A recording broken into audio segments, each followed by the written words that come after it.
Sumur Zam-Zam ternyata pernah hilang di telan bumi berabad-abad lamanya. Sebelum sebuah petunjuk mimpi menuntun kakek Rasulullah untuk membangkitkannya kembali. Ribuan tahun lalu, mata air suci ini memancar untuk Siti Hajar dan Nabi Ismail di tengah lembah tak berpenghuni. Namun, seiring berjalannya waktu, kabilah Jurhum yang menguasai Mekah melakukan pelanggaran, hingga akhirnya terusir.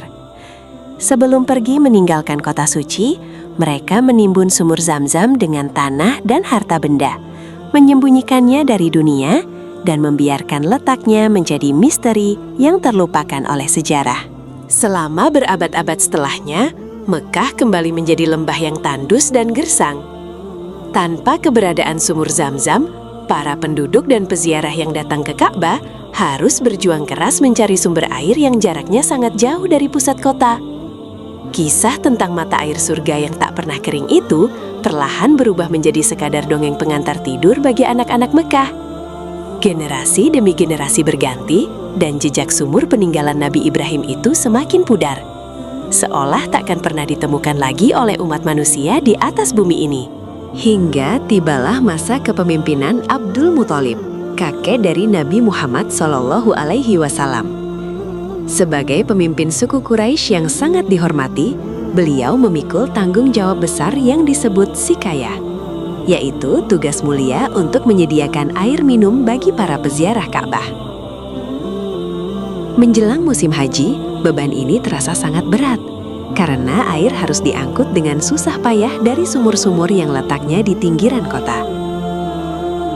Di tengah kelelahan dan kecintaannya pada kota Mekah, beliau selalu berdoa tanpa henti agar diberikan kemudahan dalam melayani para tamu Allah yang berdatangan. Keajaiban pun mulai menampakkan titik terang ketika Abdul Muthalib sedang tertidur lelap di hijir Ismail, tepat di samping Ka'bah. Dalam lelapnya, sebuah suara misterius datang menghampiri dan memerintahkannya untuk menggali sesuatu. Suara itu menyebutkan nama-nama yang asing baginya, secara berturut-turut pada malam-malam yang berbeda, memerintahkannya untuk menggali Thoyibah, lalu Barah, dan Matnunah. Mimpi-mimpi yang terpotong dan penuh teka-teki itu membuat sang pemimpin Quraisy kebingungan. Namun hatinya yang bersih meyakini bahwa ini adalah pesan spiritual yang luar biasa penting dan bukan sekedar bunga tidur biasa. Pada malam keempat, suara gaib dalam mimpi itu akhirnya memberikan petunjuk yang sangat jelas dan tegas. Suara tersebut memerintahkan Abdul Muthalib secara langsung untuk menggali Zam-Zam, sumur suci peninggalan masa lalu yang takkan pernah kering dan takkan pernah surut airnya. Tidak hanya itu, sang pembawa pesan gaib juga memberikan tanda-tanda spesifik mengenai letak persis keberadaannya. Titik penggalian itu dikabarkan berada di antara dua patung suci kaum Quraisy, tepat di lokasi di mana seekor burung gagak sedang mematuk-matuk tanah di dekat sebuah sarang semut. Tanpa ragu sedikit pun, keesokan harinya, Abdul Muthalib melangkah menuju lokasi yang ditunjukkan bersama putra satu-satunya saat itu, Al-Harith.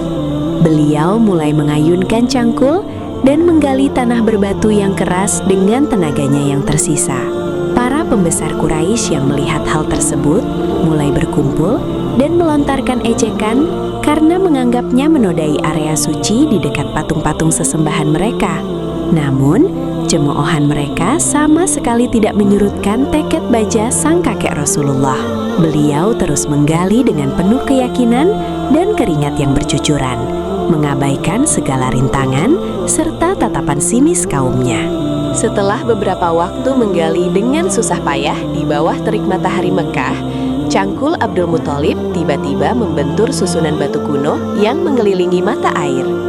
Dari sela-sela batu purba peninggalan kabilah Jurhum tersebut, memancarlah air yang sangat jernih dan sejuk. Suara takbir dan puji-pujian keagungan pun menggema dari lisan sang pemimpin. Penduduk Quraisy yang tadinya mencibir dan marah, kini terdiam kaku dalam takjub, menyaksikan sendiri kebenaran dari dongeng masa lalu yang kini benar-benar bangkit kembali menjadi kenyataan di hadapan mata kepala mereka sendiri. Penemuan kembali sumur Zam-Zam oleh Abdul Muthalib menjadi titik balik peradaban Mekah yang mengubah arah sejarah selamanya. Air suci itu kembali mengalir deras tiada henti, membasahi tenggorokan jutaan peziarah dari seluruh penjuru dunia sejak hari itu hingga detik ini.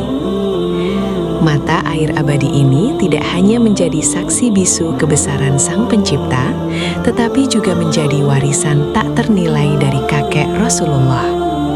Sebuah keajaiban luar biasa yang pernah ditelan oleh bumi, kini terus memancar dengan angkuhnya, memberikan kehidupan, keberkahan, serta kesembuhan yang takkan pernah habis hingga akhir zaman kelak.